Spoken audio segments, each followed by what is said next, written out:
तपाईँ विन्टरमा क्यानाडामा चाहिँ विन्टरको बेलामा ड्राइभ गर्नुहुन्छ भने चाहिँ अब अलिकति केही कुरामा ध्यान दिनुपर्ने हुन्छ। अब यो चाहिँ एक्सपर्ट एडभाइस चाहिँ होइन, म कुनै एक्सपर्ट होइन अब ड्राइभिङमा पनि एक्सपर्ट होइन, यो अब वेदरको बारेमा पनि केही एक्सपर्ट होइन। तर 3 वर्षभन्दा बढी 3 वर्ष अनि केही महिना भनौँ, जो 3 वर्ष क्यानाडामा ड्राइभ गरेपछि चाहिँ अलिकति आफूले देखेको कुराहरू चाहिँ सेयर गर्नु मन लाग्यो।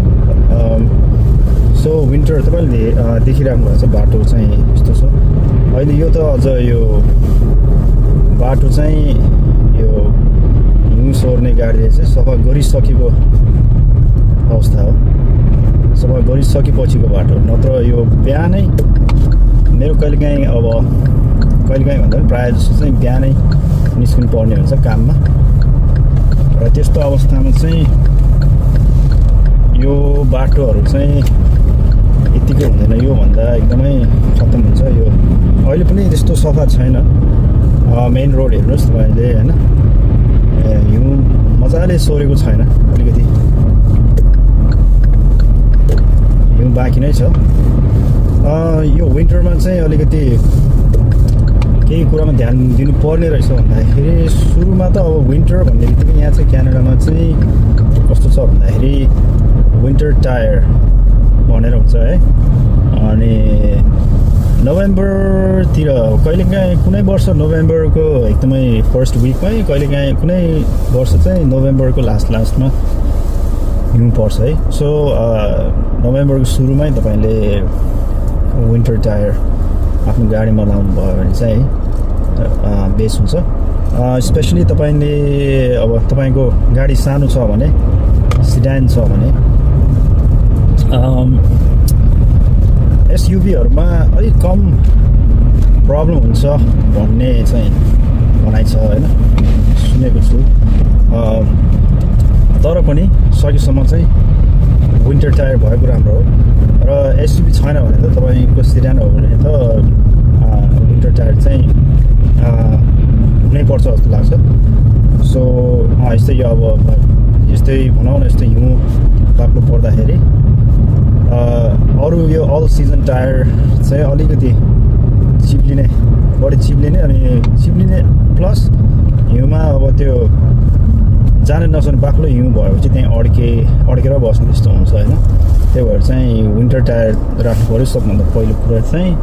त्यसपछि भनेको चाहिँ अब यो स्पिड, तपाईँको स्पिड चाहिँ एकदम मेन्टेन गर्नुपर्ने हुन्छ। अब स्पेसली हिउँ परिरहेको अवस्था छ र यो बाटो चाहिँ सफा गरिसकेको छैन भने चाहिँ एकदम स्लो ड्राइभ गर्नुहोस्।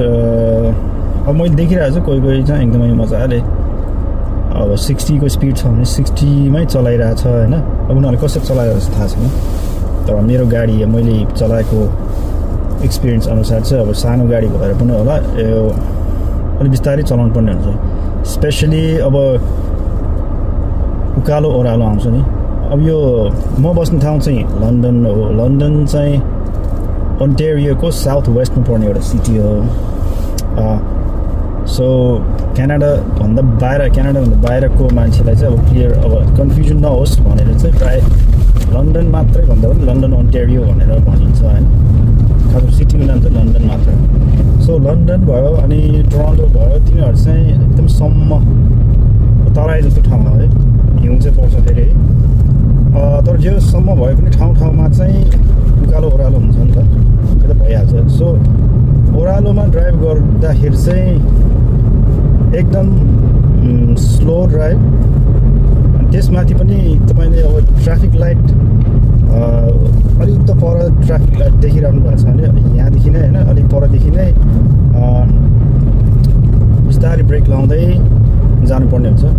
किनकि अब त्यो त्यहाँ पुगेर ब्रेक लाउने भन्दाखेरि ओह्रालोमा चाहिँ झ्याप्प ब्रेक लाग्दैन, त्यो हिउँले टायरतिर चाहिँ होइन, टायरमा हिउँहरू टाँसेपछि चाहिँ त्यो चिप्लिँदो रहेछ।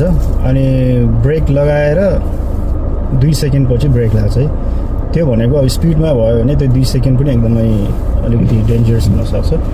त्यो चाहिँ मेरो आफ्नै एक्सपिरियन्स पनि कस्तो छ भन्दाखेरि त्यस्तो ठ्याक्कै ट्राफिक लाइटमा चाहिँ अब ब्रेक लाउँदाखेरि मभन्दा पछाडिको गाडीले मेरो गाडी पछाडि ठोकिदियो हानिदियो है। अनि त्यसपछि त्यो मान्छे आफैले एक्सेप्ट के गर्यो भन्दाखेरि उसले मेरो विन्टर टायर पनि छैन अनि त्यही भएर यो ओह्रालो पनि भयो, मैले ब्रेक लगाएको हो तर ब्रेक लगाएर पनि ब्रेक लागेन, एकछिन चिप्लियो अनि तिम्रो गाडीमा ठोकियो भनेर एक्सेप्ट गऱ्यो। सो त्यस्तो हुँदो रहेछ। त्यही भएको हुनाले चाहिँ अब सुरुको चाहिँ अब विन्टर टायर भयो, त्यसपछि चाहिँ स्पिड तपाईँले स्पिड कन्ट्रोल गर्नुपर्ने हुन्छ ओह्रालोहरूमा चलाउँदाखेरि। अनि त्यही हो, ओह्रालो नहुँदाखेरि पनि अर्को चाहिँ टर्निङमा तपाईँले यो ठ्याक्कै ट्राफिक लाइट आयो, तपाईँ राइट जानुपर्ने छ अथवा लेफ्ट जानुपर्ने छ भने टर्न गर्दाखेरि तपाईँको स्पिड अलि नर्मल स्पिड छ, अरू बेला उसको स्पिड छ भने चिप्लेर अलिकति यताउति ठोकिने, अरू गाडीसँग ठोकिने डर हुन्छ है। अनि त्यही भएर चाहिँ तपाईँले टर्निङ लिँदै हुनुहुन्छ भने सुरुमै बिस्तारै ब्रेक लाउँदै एकदम स्लो पाराले चलाएर चाहिँ पछि बिस्तारै टर्निङ गर्दाखेरि चाहिँ राम्रो हुने रहेछ। मैले देखेअनुसार, मैले भोगेअनुसार त्यही हो। अरू चाहिँ अब तपाईँले टायर चाहिँ चेक टायरको पछाडिको भाग चाहिँ चेक गरिराख्नुपर्छ। तपाईँले यो विन्टरमा चाहिँ टायरको पछाडि एकदमै हिउँ जमेर बस्छ अनि त्यो चाहिँ तपाईँको गाडी पार्क गर्ने बित्तिकै निस्केर हेर्नुहोस् अनि त्यो जमेको हिउँहरू चाहिँ निकालिहाल्नुहोस्।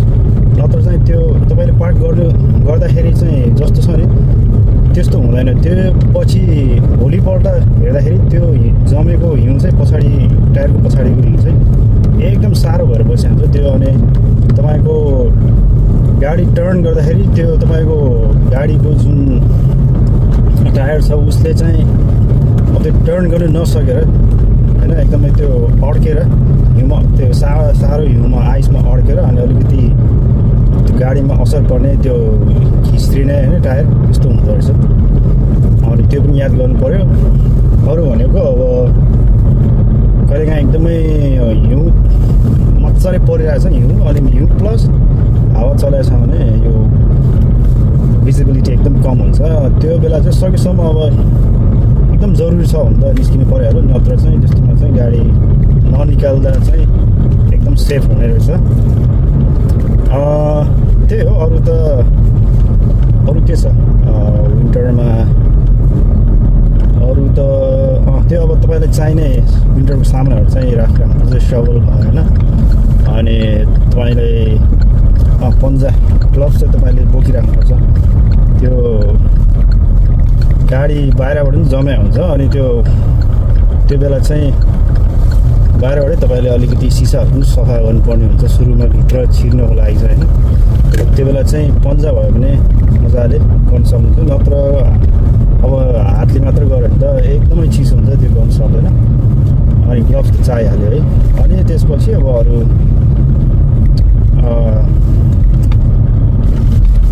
के चाहिन्छ? अरू त्यही हो, लिक्विड त्यो जुन तपाईँले विन्डसिल्ड लिक्विड छ नि त्यो चाहिँ एउटा भाँडोमा राखेर अनि यसो त्यसलाई चाहिँ स्प्रे बनाउनु पनि मिल्छ। त्यसरी चाहिँ त्यो सिसाहरूमा लाउनुभयो भने त्यो अलिक जमेको आइसहरू चाहिँ अलिकति पौडिने रहेछ। त्यही हो। अब यस्तो हेर्नुहोस्, यस्तो छ अवस्था।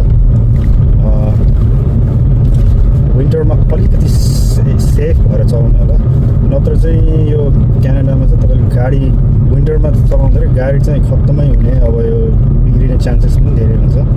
त्यही भएर एकदमै स्लो ड्राइभ गर्नुहोस् अनि सेफ्टी मेन्टेन गर्नुहोस्।